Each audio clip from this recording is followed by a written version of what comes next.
حضرت محمد صلی اللہ علیہ وآلہ وسلم نے ارشاد فرمایا، جبرائیل علیہ السلام میرے پاس حاضر ہوئے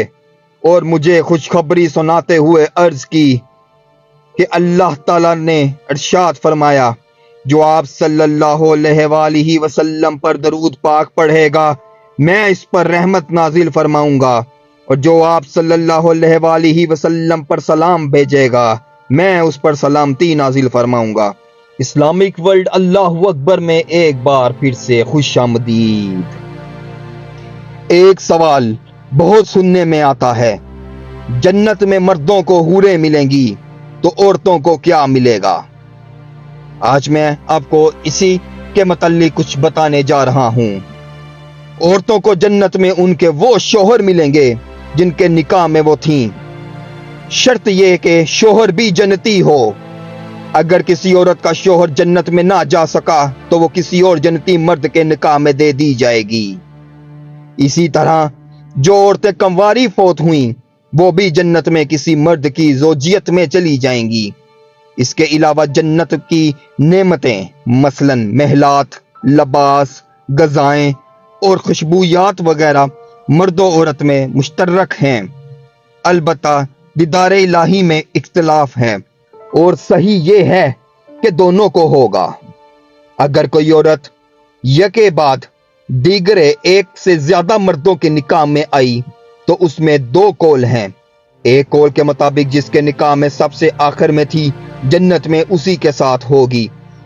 حضور نبی کریم صلی اللہ علیہ وآلہ وسلم کا فرمان عظیم ہے، عورت جنت میں اپنے اس شوہر کے نکاح میں دے دی جائے گی جو دنیا میں اس کا سب سے آخری شوہر تھا۔ دوسرا قول یہ ہے کہ جس کا اخلاق زیادہ اچھا ہوگا اسے ملے گی، جیسا کہ ام المومنین حضرت سیدنا ام سلمہ رضی اللہ تعالی عنہ نے عرض کی، یا رسول اللہ صلی اللہ علیہ وآلہ وسلم،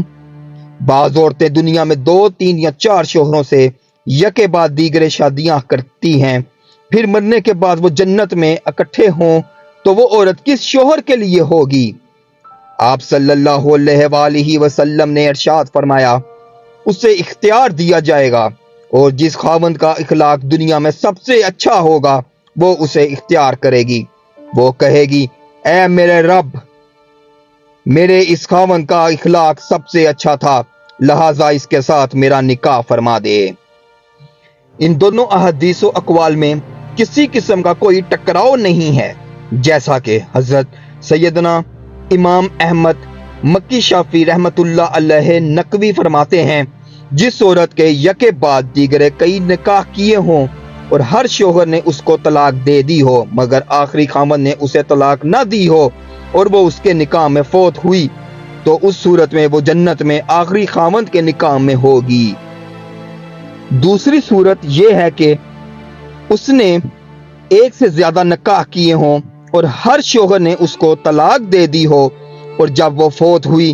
تو کسی کے نکاح میں نہ تھی، تو صرف اسی حالت میں اسے اختیار دیا جائے گا، اور جس خاوند کا اخلاق دنیا میں سب سے اچھا ہوگا وہ اسے اختیار کرے گی،